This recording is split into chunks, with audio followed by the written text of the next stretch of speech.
Greetings, citizens. I'm Jason McClellan, and today's episode of Unknown is a special episode that was recorded live on stage at AlienCon Los Angeles on Sunday, June 23rd. The rest of the Unknown team was there: Maureen Elsberry, Ryan Sprague, and Shane Hurd. And for this episode, we discussed the stigma that still surrounds the UFO topic. It's always fun recording episodes live in front of an audience. We certainly had fun with this episode, and we hope you enjoy it. Greetings, citizens, and welcome to Unknown.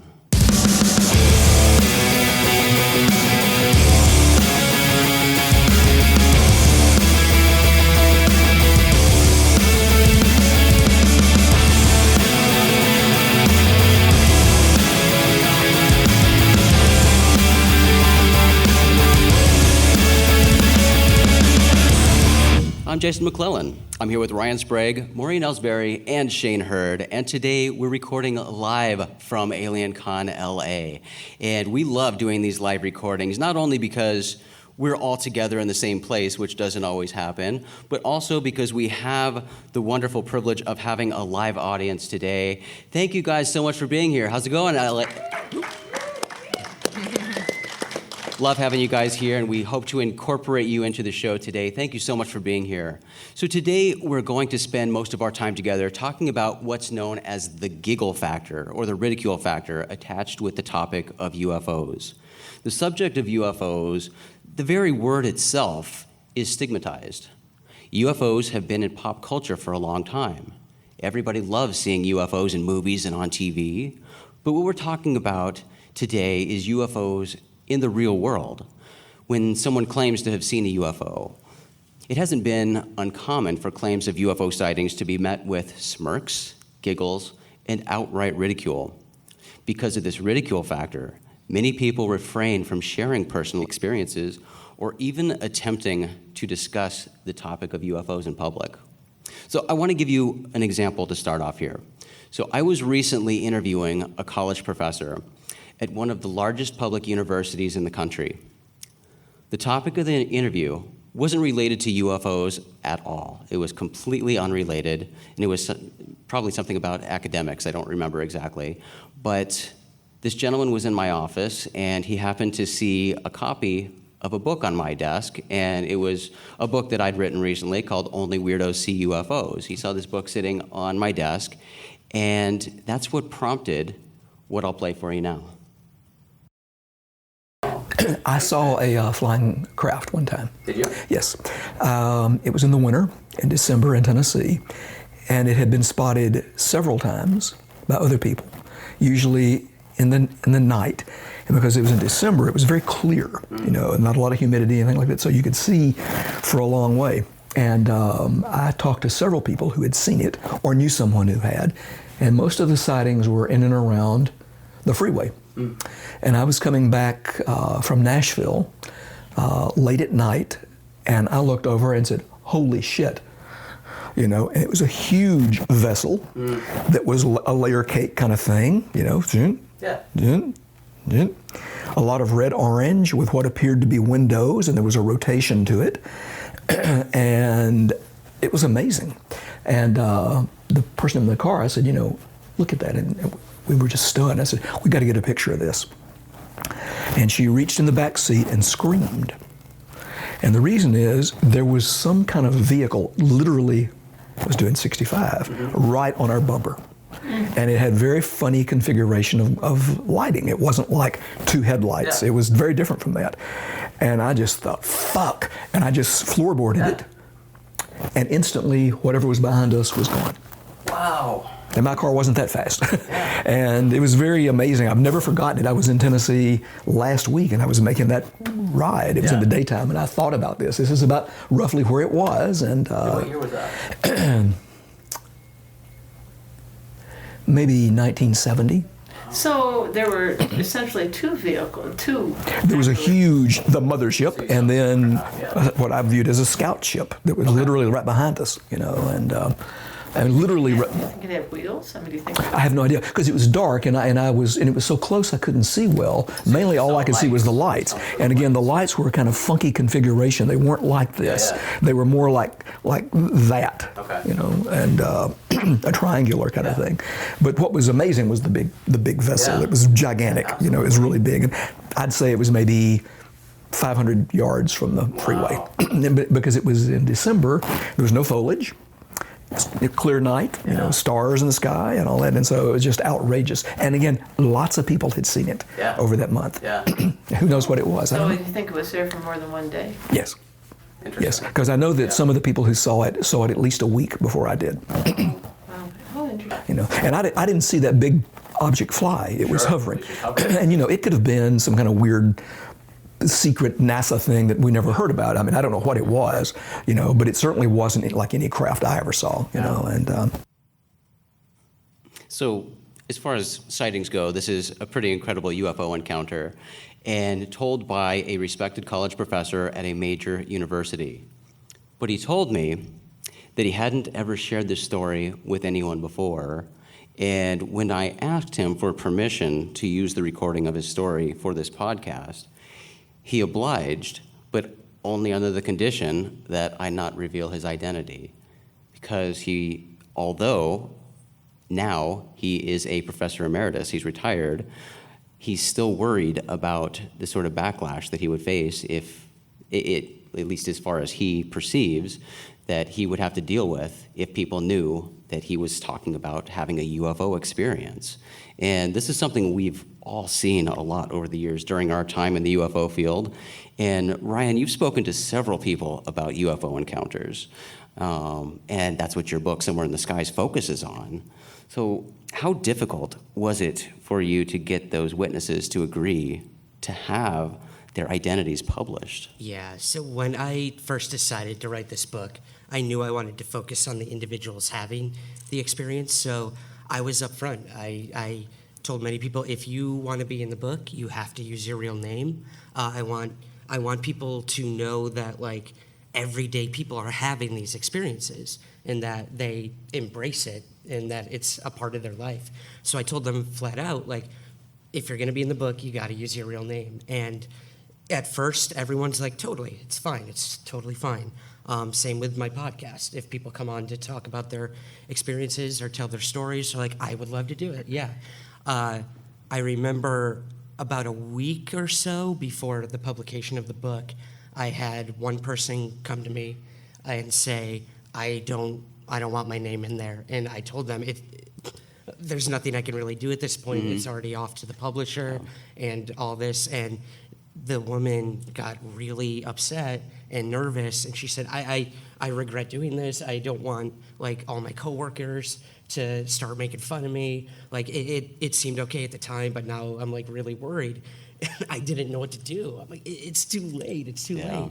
Unfortunately, it had to go to almost legal blows, and I had to take her story out of the book. Wow. So that happened with the podcast too. Someone came forward, told their story. The episode had already been out there for like a month at that point, but someone came to me and said, please take it down, please take it down. So it's not easy. It can't be easy. Once it's out there, it's out there. Your family's gonna know about it. If you have children, like, their kids' friends are gonna know about it, your coworkers. So I commend anyone who can come forward with their name and report it, but we'll get into that. Yeah, I do too. And we've all worked in the UFO field for so long now that we're comfortable talking about UFOs as we are any other subject. But Maureen, can you remember when you first got professionally involved in the UFO field? How did people respond when they would find out that that's what you did? That's how you made your living. That was fun. So I did have a lot of reactions from people. I use my mom as an example. I love my mom to death. She's very lighthearted and fun, but when she heard I was doing this, she could not stop laughing. She thought it was so funny, so anytime she would say, oh, what does your daughter do? Oh, she's a UFO journalist. She would giggle when she said it. But now, it's been a decade later, she's very I think that the ridicule factor in her own mind has gone down. So now she is like, oh yeah, she does this cool stuff. She was on TV, she did this. You know, she researches the unknown, and that's great. You can see the evolution there, which is not normal. But again, I had that experience where when I first got involved, I think I was in my early or mid 20s, early 20s probably. And so I was hanging out at the bars a lot. And my friends would always, anytime we met people or they would introduce me to someone I didn't know, would say, tell them what you do. So then I go into, oh, well, I'm a UFO journalist and researcher. And they'd be like, what? And some reactions, for sure, they were like, well, that's really weird, but kind of cool, sure. And then the most often reaction I would have, though, is, I've seen a UFO. Can I please tell you my story? Right. Which is amazing. So I have been able to hear so many stories I would not normally hear. And it really gave me an idea of how big this phenomena is, that people are seeing this often. And it was totally, these are credible people that I know, even friends and associates, that have these really amazing stories. And they come out and say, like you said, like, I've never told anybody this. But they know they can tell me because, well, I'm already off on that far field of the UFO phenomena, so, finally a safe space to say this story. And that's sad because some of these stories were so remarkable. I'm like, why didn't you publish this? Why haven't you talked about this? People should know. It'd be great for the research and phenomena as a whole to know all the details of this stuff. So yeah, it's really amazing to see how much people hold inside over all the years because they're afraid to say it, and it shouldn't be that way at all. And Shane, I'd love to hear the reactions you get because you are somebody who is in the scientific world, you are in local government world. So, those reactions have to be pretty interesting when people find out that you're also wrapped up with UFOs. Yeah, I was very reticent in even letting anyone know for a couple of years. I've been a MUFON investigator for about 3 years, but I didn't breathe a word of it. Again, it's a very professional environment. Everybody, there's PhDs and master's degrees, and it's engineering and it's information technology, and if you know an engineer, the way they think is very, in a box kind of a thing. And so this very out of the box kind of thing that I'm involved with would just not fly well. So I kept it pretty secret, but then in time, sort of opportunities came, leave a book on my desk, people ask about it, and I was surprised to find, kind of like Maureen's experience, people are, oh, really, you're into that? Well, can I tell you about when this happened to me, or this, what I saw? And, oh, that's really kind of cool. So it's really kind of an, once you break the ice of it, then, it's amazing some of the information you get from people. But, yeah, that ridicule factor is strong and powerful. It really is, and I love hearing this common thing, and I knew we had this between us, but it's so fascinating to me how that door just opens.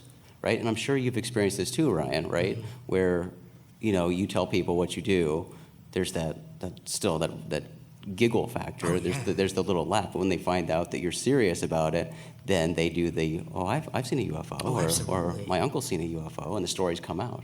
Yeah, I mean, I have an extremely understanding and loving significant other who supports what I do, but I lost so many second dates bringing up that I'm like a UFO researcher. But at the same time, when I'm at that bar or I'm out and people find out what I do, there's definitely a little, ridicule and a little side-eyed glance. But then later in the night, they'll come up to you when you're in line at the bathroom and be like, I have a story to share with you. So everyone has some sort of story to tell, whether it's paranormal or UFOs or just something that they can't explain.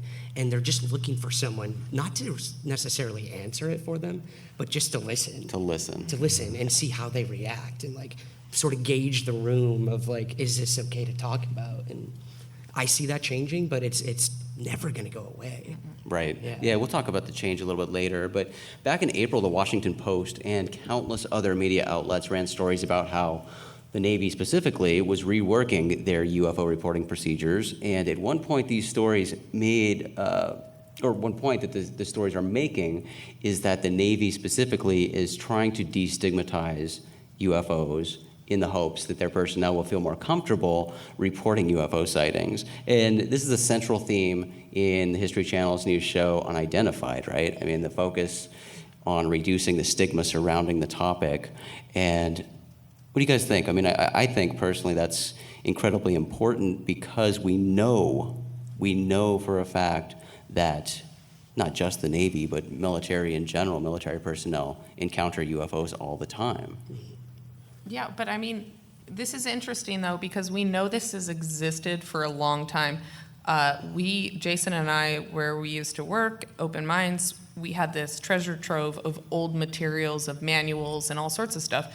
And I'm gonna be honest, I don't remember if it was the Army, the Navy, the fire department, or what it was, but it was official ways for people to report UFOs. And it was in the manuals already, you know, in the 40s. So this is good that we're re-evolving the procedures, and I think it's super important, and especially because the whole idea is it's a UFO, or if you want to use the term UAP, it's unknown. We're not saying that these are all extraterrestrial spacecraft coming down to abduct people.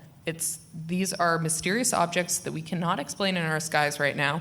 And again, like we always talk about, it's how can something we don't know what it is, flying around in our airspace and or diving in underwater, how can that not possibly be a threat if we do not know if it is hostile or benign, basically? So I think that drafting these procedures is extremely important, and it's a good thing it's happening again. It's not the first time it's happened. But yeah, I think we're headed in the right direction slowly, and hopefully we start to see that being taken more seriously.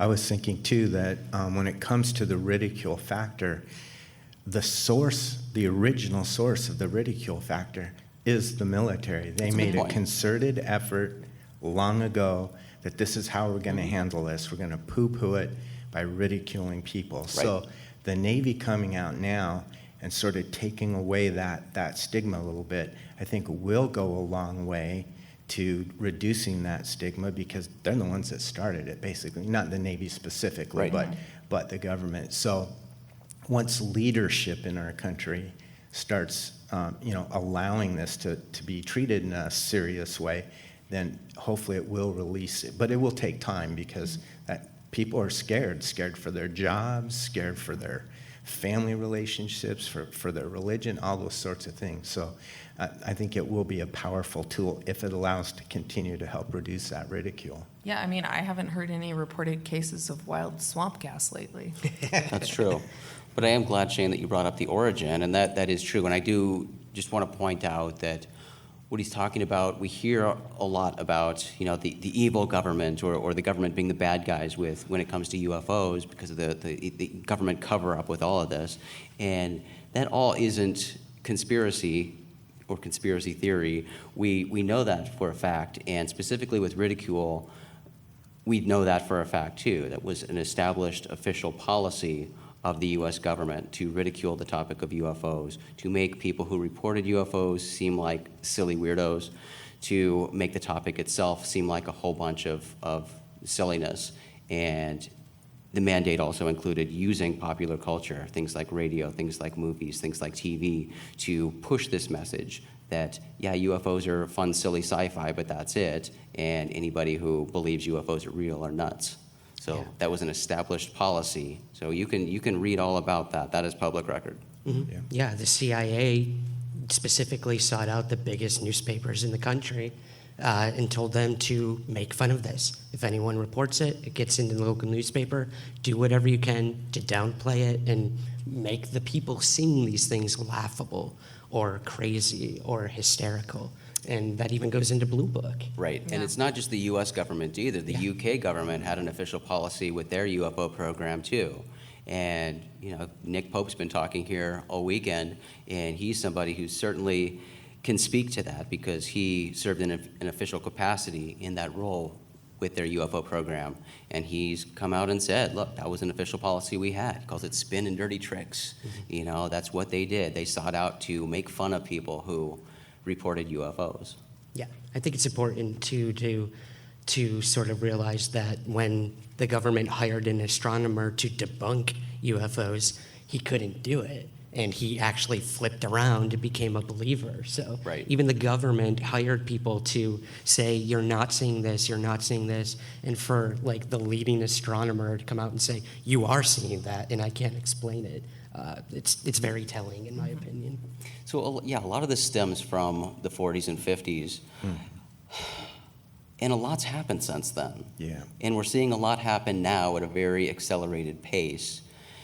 So I just love to get your guys' thoughts about whether or not you personally feel, based on what you're seeing, because we're very wrapped up in this field, but also watching what's unfolding in the general public with this topic. So Shane, I guess I'll start with you. Do you feel that the stigma surrounding UFOs has changed at all? I think it has. I got involved more seriously about 10 years ago, and like I said, I was scared to death to let anyone even know. But in the last few years, I think with what's happened with TTSA in particular, sort of mainstreaming this and seeing it on television, which is how you reach the most people in today's world, seeing that wall getting broke down a little bit has helped ease it. So, now, I'm more comfortable, talking about it to people at work or, family or whatever. Now I'm kind of known as, the UFO guy. But, to like my granddaughters and stuff, I'm a hero. I mean, they just think it's the coolest thing ever. So, it is changing. But again, just like the example you played, that gentleman, the professor, there's still a lot of people who would not be comfortable with it, and you have to respect that. And even as an investigator with MUFON, one of the first boxes you check when you submit a report to MUFON is, do you want it to remain anonymous or not? Yeah. And that's something we strictly adhere to. We will never reveal anyone's name or identity in any way. And even if they change their mind, they have to actually fill out a form and sign it that says it's okay to do that. So, it just shows you it's intact, it's there, but I do feel like it's easing up a little. So I think you mentioned the TV shows, and we're seeing a lot of that right now, and we're also seeing media outlets all around the world writing about UFOs pretty much every day. And I think a lot of it comes down to just public education. Mm-hmm. And I think that's what we're seeing now. We're getting a lot of that, and it's just really getting the general public to understand that UFOs aren't just something from sci-fi or something that only crazy people in a trailer park see, right? Because that is the picture that has been painted. But as we all know, and I can't say it enough, but we know that people from all walks of life all around the world see UFOs every day. And the general public doesn't realize that. Right, just needs to be advertised and people get educated. Yeah. Yeah. I mean, look at like this right here. Yeah, I mean, right. there's people from all over the country, probably other countries too, here at AlienCon, and that just shows like there's not only like a hunger for entertainment about this sort of stuff, there's a hunger for knowledge about it too. So it's so cool to see events like this where they're inviting UFO researchers also to come and tell our stories about the work we've been doing for so long. So for me, it's validation and vindication that what we're doing and the pursuit that a lot of people here probably are doing is to find the truth about something that either happened to us or of a friend or someone you know, and legitimize it. Yeah, and we like mentioning this. A big reason we come to events like this is because the vibe is so cool, right? And you see so many people coming to their first event like this where they feel like they're in a safe space because they're around like-minded people. They can openly talk about this subject that they can't talk about in their personal lives, or they don't feel comfortable talking about it to anybody. And this is the first time they've ever mentioned not only experiences, if they've had experiences, but even an interest in the topic, right? So I think there's a tremendous value in events like this for people to come, and then once they're here and they start talking or hearing the discussions happening around them, they're able to open up more. and they feel more comfortable talking about it because they realize it's not such a stigmatized topic anymore. Like, everybody has an interest in these subjects. Right, and I mean, you look at something like the experiencer session yesterday here at AlienCon. We didn't know what to expect. We did this in Baltimore as well. We thought maybe 2-3 people would show up and we'd really have to stretch for time. And then by the end of it, the room was like, people were spilling out of it. And yesterday was the same thing. Like, we were in this same room and every seat was filled. Right. So clearly, people want to tell their stories. They have stories to tell, and they know that there are people willing to listen. So I think things are changing, for sure. You see so many television shows coming out and podcasts and stuff like that. And like you said, around the world, too. It's not just in the United States. The topic is just becoming more and more mainstream, which is something we've strived for so long. Yeah. So I don't know if you guys feel this, but I have a bit of shame for doing this myself because I'm not helping. But I feel like I kind of have to defend what I do sometimes when I tell people what my profession is. I want to get to that point where I don't feel like I need to give people an explanation when I tell them what I do. It's like, oh, I'm this because, and rifle on how, I actually take this subject very seriously. I'm not crazy, what have you. And I think I'd like to say, like, yes, it is reducing now. We're getting a lot of really good press about this field, and people are taking it seriously. We have so many military and pilots now coming forward. But as somebody in the UFO field, I feel like I'm being a little bit detrimental in terms of feeling like I have to defend myself when I talk about what I do. It's not like being ashamed of sharing my story. It's like, okay, this is going to sound crazy, but I work in the UFO field. Yeah. Right. Yeah. And I think once we can get past that, it'll also help destigmatize the field Yeah. as well. Right. I wonder how much of that stigma is self-inflicted, Yeah. right? Yeah. Because you have that hesitation, and we all assume that it still exists. Right. Because everybody's hesitant. They don't want to share stories or even broach the topic until they hear that you're not going to make fun of them. right? Exactly. And there's Well- that little bit of giggle factor. And Ryan said, it's like very hard to go on dates when you're talking about UFOs. Well, you're right, Ryan. I mean, everybody, has these stories, and you mentioned the problems you had with women because of it. But I think all of us are up here are grateful that happened because you're in a better place because of it. But if any of you have stories that you would like to share with us, we'd love to hear them about any time, because we've heard so many stories of people who have lost relationships, who have lost jobs, their lives have been affected because they've spoken out about UFO experiences or beliefs on UFOs or anything like that. So if any of you have stories in the audience that would like to share those with us, we'd love to hear those. But how do you see in the next year, with everything that's happening right now at a rapid pace, with all of the media blitz that's going on about this topic, with the Navy's extreme interest in it right now, all the TV shows, what do you think out of all of these things are going to have the most impact in really showing to the public that this is now a mainstream topic? I'll start with that one. I've spoken to at least 3 college professors, I think, in the last year or so, right. who are now teaching courses in college about UFOs in all different capacities, whether it's from a scientific approach, an academic approach, a historical approach, or even a sociological, cultural approach. I see things changing very big in terms of like a cultural shift. I think there's absolutely no question anymore that UFOs exist. That seemed to be the question for so long. Right. And we get that question all the time. Are UFOs real? And that's not even a question. Yes, obviously they're real. They're clearly they're unidentified objects. It's no longer a question of if, it's the what, the who, and the why. And I think that's the next step, is really trying to hone in on what these phenomena represent, and whether they're aliens or something else, we're not in a position to say. Yeah. But at the end of the day, we're now asking new questions. I think that's important. Yeah, I like what you're talking about in the education front. And over the last 10 years, we've also seen this down to the elementary level.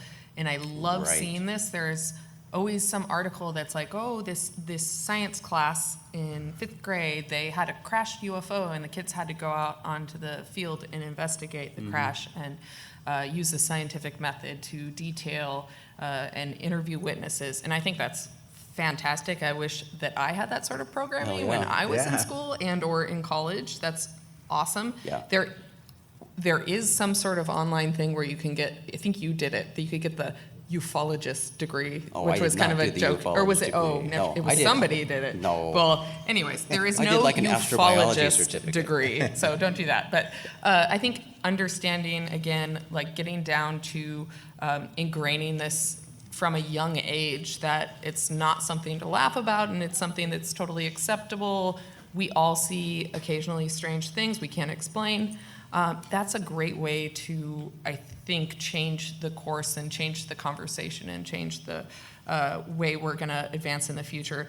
In the next year, I would say, for me, even though I don't always trust them, I would say that some of these more mainstream media news outlets posting serious articles about the UFO subject outside of the TV programming, that seems to draw a lot of good attention. And so I Right. think that's one of the primary sources that is going to make the most change over the next year.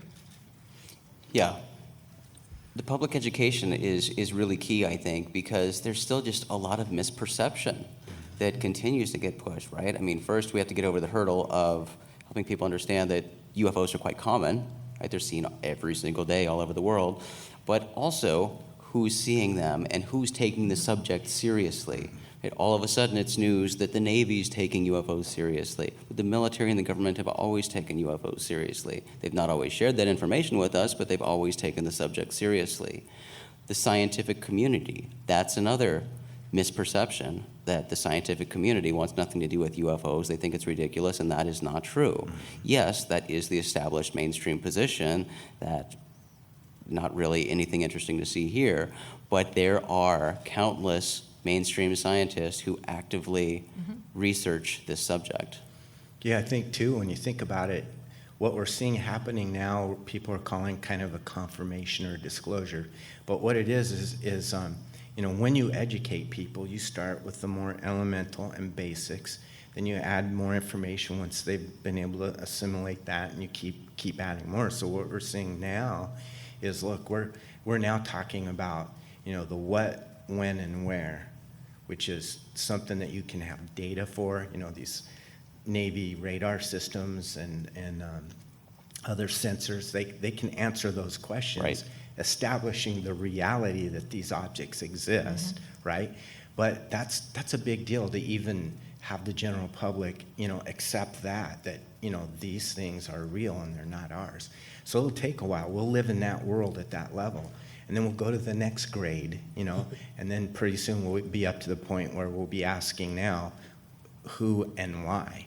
But it will take time. You just can't come out of the gate and do that. So bringing the public's attention and knowledge of the subject in a progressive and controlled way is really the way I think that it's going to happen and go about it, and it's probably the correct way to do it.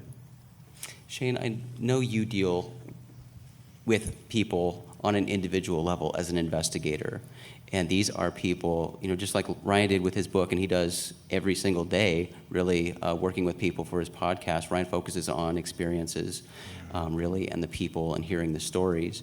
You as an investigator go out and talk to these people, you know, shortly after they've had something, and you're investigating these cases. And how difficult is it? Because I know I've talked with you about this, about just different personalities and how people react to UFOs. But how hard do you have to work to really pull information out of people? Because I know it's a huge step for people to first take that step to even report a UFO experience to MUFON, a UFO organization. Yeah, no, that's a good point and good question. You know, you get a very wide array of individuals, personality types, people from all walks of life, different ages, different genders. I mean, you can't control what comes into MUFON, so you have to be prepared to handle anything, and really you do get a wide array of things. But, you know, I think the common thread there is that if a person has come to the point that they're willing to make that report, it's really a form of communication to you. They want to tell that story to someone. Now, some people are more concerned about, hey, can you tell me what I saw? And other people are like, Right. I don't need to know what I saw. I've got this off my chest. So sometimes when you conduct an interview, you know, it's somebody just, you know, you can just tell they're just aching to tell you about it and want to unload. And other people are just super factual. Well, you know, I just saw this, and that's it. So you know, it's an experience that's different for every individual, Yeah. and you have to just be sensitive to that. You can't be judgmental. You know, you got to make them comfortable in talking to you. So that's one of the big parts of an investigation. And I'll say the most important piece of data you can have is the eyewitness testimony. Yeah. You know, photos, videos. I mean, you can have an awesome video, but with no context, it means nothing. You've got to have that. So, yeah, and I always say this, UFOs is really about people. And I strongly believe that. And so when you interact with people on this level, you really get the sense that, you know, this is a profound and meaningful thing. And so you got to handle it correctly. They talked a lot about that on Friday or Saturday, was the empathy factor. And yeah, you're right. It's important to have that because you do not know the background of the people that are reporting these things. And some people are very traumatized. Some people are just blasé about it. So you have to have that level of respectful, objective reporting always when going into this. And I think that, again, is important with how you deal with things and how people are going to feel more comfortable coming forward, and we're going to reduce this factor that people can't share their stories. It's a great point, Maureen. But going back to, you know, we're talking about, you know, the general public and you know, hoping to get people to open up and be able to talk about this subject more. But going back to the sort of self-imposed element of all of this, for you personally, how has the topic of UFOs changed for you in terms of that stigma or holding back? Do you like own it now when you just talk about UFOs in public or, you know, with friends or whatever, or is there still that hesitation? I think occasionally there is a little bit of hesitation. I think it's when depends on who I'm talking to. And I wish that wasn't the case. I wish I would just openly talk about, and I do, trust me, I talk about UFOs all the time to whoever will listen. So I like my work now follows everything I do, and they're all into it and excited. And I think, yes, it has evolved. I feel a little less the ridicule, but I also feel like I have to defend the topic a lot to people. So when that comes up, you know, if I do meet with somebody that is that object of this is ridiculous, I'm like, no, listen. And I start listing off all these really credible things about the study of UFOs and how they exist and how the military's involved, how the government's involved, and it becomes this whole tirade of me trying to defend the subject. And so I don't know if that answers the question. So I guess a little bit it's changed. It was so long ago I started, I don't remember how I felt about it at that time. Shane, you mentioned you're known as the UFO guy at work now, so I guess it's a little different for you now than when you started. Yeah, I think part of it for me is I'm almost 60 years old, and you get a point in your life where you just say, you know, I don't give a what anybody thinks about me or what I'm doing. You know, I'm going to do what I want to do. It's my life. Right. You know, so I reached that point, I think, that helped me get over it. But I think in general, just there truly is a reduction in that ridicule factor, and people are quite curious. And I'll even give props to Ancient Aliens. You know, sure. That show has reached millions upon millions of people, and people are, if they're not in agreement with it, at least they're, you know, aware of it and more comfortable with the topic, which before would have just been taboo. I mean, look what happened to Daniken when he released that book in the 70s. You know, people lost their minds. It was terrible. So. I think that kind of exposure has really made an impact. And Ryan, I know you're almost 60 as well. Have you reached the same point as Shane? Well, I don't know. No, there's two things for me. One, I agree with Maureen. We spent so much time in our ufological careers defending the topic and trying to persuade people to either be interested or believe it. And there came a point for me when I just, like you guys, I said, I don't care what other people think anymore. You can't force someone to be interested in the UFO topic. Right. Even if they had a sighting. I had a guy who had a close encounter. He went to a bar and had 2 beers and then never talked about it again. And he told me it changed his life, but he said, I also don't ever want to talk about it again. Right. So that was interesting. For me, there was a moment this past Father's Day when my father sent me a photo of himself in a t-shirt and it said, I'm a proud UFO dad. That's awesome. For me, cool. I know it sounds corny, but I almost started crying. Yeah. Oh my God, I need to get my dad You that know, shirt. every Force him to son order it. wants that reinforcement from their own parent, especially in the field of career they choose. So for me, that was a really cool moment, and it really showed me yeah, it's okay to talk about these things, but at the same time, we can't force people to believe in it or to even be interested in it. Right. We can only give the facts as they are, tell the stories, and hope they'll follow us on the journey. I think it's worth it. Yeah, well said. Well, citizens, as we wrap up this episode, I invite you to come join us in the Rogue Planet Facebook group at facebook.com/groups/Rogue Planet. We'd love to hear your thoughts on the stigma surrounding the UFO topic or anything else UFO related that's on your mind. You can find more episodes of Unknown on Apple Podcasts, Stitcher, Google Play, iHeartRadio, and YouTube. You can always find this show at rogueplanet.tv because Unknown is a Rogue Planet production. rogueplanet.tv is your home for all the strange. Big thanks to our talented friend and fellow Rogue Planeteer Caleb Hanks for the show's intro and outro music. Check out all his work at theclerkchronicles.com. Thanks again for hanging out with us today. I'm Jason McClellan. I'm Ryan Sprague. I'm Maureen Elsberry. And I'm Shane Hurd. Do us a favor, friends. Always treat the UFO subject with the cautious and responsible skepticism it deserves. Question everything. Have the courage to form your own opinions. Keep truth as the focus of your quest, even if the truth conflicts with your opinions. And, of course, stay strange.